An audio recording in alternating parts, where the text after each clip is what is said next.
एक तो प्रेम जी, मैं आपको बहुत हृदय से शुभकामना देना चाहूंगा। और मैं बल्कि हैरान हूं। मैं हैरान हूं कि आप एक गाइड के रूप में, एक फिलोसोफर के रूप में, एक दार्शनिक के रूप में आज बात कर रहे हैं। और एक बिजनेसमैन से तो कम से कम हमारी पत्रकार बिरादरी ये अपेक्षा ही नहीं करती है कि आप आध्यात्म के ऊपर बात करेंगे, आप संस्कार के ऊपर बात करेंगे और आप विचारवान बनने की बात करेंगे। मैं तो हैरान हूं, इसलिए मैं आपको अपने तरफ से हृदय से साधुवाद भी देता हूं, आपको आप बहुत आभार भी मानता हूं कि आप इस तरह की सोच रखते हैं। ये जो जैसे कि माता पिता को प्रणाम करना, सुबह उठ के सूर्य को प्रणाम करना, प्रकृति के प्रति प्रेम रखना, ये सब जो आचरण है वो मोटे तौर पर आपको संस्कारित करता है। और ये संस्कार आपको सद्गुणी बनाता है और सद्गुणी आपको सही और गलत का फर्क समझाता है और उसमें आप गंभीर बनते हैं और पाप पुण्य का भाव आपके अंदर आता है। और पाप पुण्य का भाव आता है तो उसी को अपने यहां विद्या और अविद्या में बांटा गया है। विद्या का मतलब है कि आपको पुण्य का भाव हो, पुण्य की जानकारी हो कि पुण्य क्या है, और अविद्या का मतलब है कि आपको पाप का भान हो, गलत काम क्या है वो पाप है। इस तरह से पाप और पुण्य का हमारे यहां वर्गीकरण है। लेकिन जो वेस्ट फिलॉसफी है वो तो इसे दकियानूस कहता है। रॉकफेलर का और बिल गेट्स की फिलॉसफी तो इसको दकियानूस कहता है और उसी आधार पर हमारे बिजनेस कम्युनिटी आगे बढ़ रहे हैं। क्या आपको लगता है कि किसी भी मैनेजमेंट इंस्टीट्यूट में आध्यात्म या संस्कार का कोई चैप्टर बिजनेस स्टूडेंट को या बिजनेस जो एंटरप्रेन्योर बनने वाले हैं उनको पढ़ाया जाता है? नहीं, बिल्कुल नहीं पढ़ाया जाता। बल्कि जहां तक आप ये देखिए कि जो वेस्टर्न है, वेस्टर्न की तो हमेशा से ही देखिए क्या होता है। आपने भी कक्षा 6 या 7 में हिंदी के सब्जेक्ट में कहानी पढ़ते थे डाकू खड़क सिंह की और एक बाबा की। एक बाबा जो थे उनके पास एक घोड़ा था और डाकू खड़क सिंह को उस घोड़े को हथियाना था। उस बाबा के पास और कोई संपत्ति नहीं थी, भौतिक रूप से उनके पास में एक घोड़ा था। तो खड़क सिंह ने कैसे वो भेष बदला और कैसे वो मतलब बीमार की रूप धारण करके बाबा से वो मदद के रूप में वो घोड़े पर सवार हुआ और उनका घोड़ा छीन के भागा, ये कहानी प्राय सभी को विदित है, आपको भी विदित होगी। आप देखिए ना, ये छल, ये छलावा, ये तो हमेशा से ही चलता ही हुआ आया है इस युग के अंदर में, इस दुनिया के अंदर में।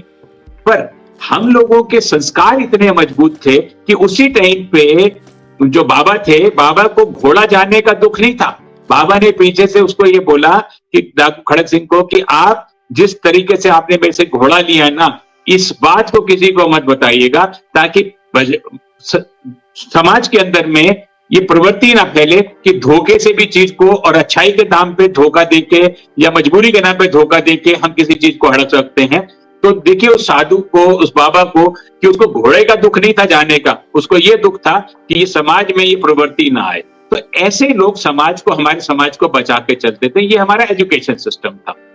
आपने बात करी कि पाप की, तो पाप तो साथ क्या है कि आज अगर आप देखें तो आप कहीं पे देखेंगे, सरकारी स्कूलों के बाहर भी देखेंगे तो लिखा होता है झूठ बोलना डैश है।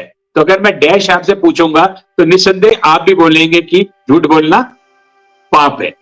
पर मेरा मानना यह है, या हिंदू धर्म का मानना यह है, मैं अपना नहीं मानता हूं, मैं तो हिंदू धर्म की बात करता हूं। हिंदू धर्म का मानना यह है सर कि झूठ बोलना या चोरी करना पाप नहीं है। चोरी करना अपराध है, इसकी सजा वर्णित है कानून के अंदर में। अगर आप चोरी करेंगे या झूठ बोलेंगे, झूठा बयान देंगे तो आपको इसकी सजा मिलेगी।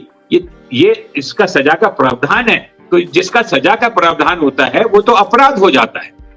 फिर पाप क्या है सर? पाप होता है आशुतोष जी, जब आपके मन में चोरी करने का या झूठ बोलने का या किसी का माल हड़पने का मन में जब विचार आता है ना साहब, हिंदू धर्म इतना सूक्ष्म और बढ़िया धर्म है, वो कहता आपके मन में विचार आया मतलब पाप घटित हो गया।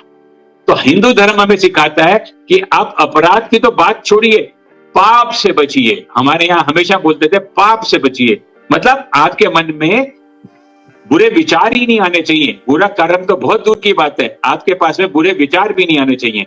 और यही हमारे बुजुर्गों ने हमें सिखाया था। और आप देखिए कि जैसे मैंने आपको डाकू खड़क सिंह की बात बताई और बाबा की बताई, हम भी हिंदू राष्ट्र भारत, हम हिंदू संस्कृति, हमारे वेद पुराण, ये सब इतने रिच थे, इतनी रिच फिलॉसफी थी, इतनी रिच आइडियोलॉजी थी हम लोगों की। तो सबसे पहले उन्होंने क्या किया, हमारे जो आक्रांतक थे उन्होंने हमारे यहाँ पे आके जो लूटपाट करी, उसके अंदर में जो हीरे जवाहरात वो ले गए या धन संपदा ले गए, वो तो एक अलग चीज है। जो हमारे वो वेदों में छुपी हुई चीजें, जो हमारे पुराणों में छुपी हुई चीजें, वो जो लेके गए, हमारी यूनिवर्सिटी, हमारी एजुकेशन सिस्टम, जैसे उस दिन भी आपसे चर्चा हो रही थी कि नालंदा यूनिवर्सिटी जैसी कितनी तमाम विश्वविद्यालय थे जहां पे सब चीज का ज्ञान दिया जाता था, वो प्रथा को ले गए और भौतिकवाद को यहाँ डाल गए। डेबिट कार्ड और क्रेडिट कार्ड हमारे को दे दिया, जहां पति पत्नी दोनों अपने जीवन के स्तर को ऊंचा करने में लगे। जीवन का स्तर ऊंचा करने में कोई अपराध नहीं है आपके पास में, पर आप ये भी तो देखिए कि जीवन का स्तर हम किस कॉस्ट पे ऊंचा कर रहे हैं। भौतिक स्तर ऊंचा करने के लिए मूल्यों का स्तर नीचे गिरता चला जा रहा है। ये बहुत खतरनाक प्रथा है, ये हम गलत ट्रैप में जा रहे हैं। आशुतोष जी, हम इस युग में हैं जहां पे हम बच्चों को गाइड भी कर सकते हैं और हम चीजों को बदल भी सकते हैं। तो हमें बदलना चाहिए, हमें लोगों के अंदर में संस्कार लाके देने चाहिए, हमारे हिंदू संस्कार वापस आने चाहिए। और जब तक हमारे हिंदू संस्कार नहीं आएंगे वापस, और अभी भी मैं आपको बताऊं, हिंदू संस्कार अभी हम लोगों के अंदर में से पूरी तरह से खत्म नहीं हुए हैं, क्योंकि एक कोई कितना भी झूठा मक्कार किस्म का भी व्यक्ति होगा, वो जब भी किसी उलझन सुलझन में फंसेगा, आखिर वो भगवान को याद कर ही लेता है। पर वो अलग बात है कि जब उसकी मुश्किल खत्म हो जाती है तो वो उस बात को भी भूल जाता है।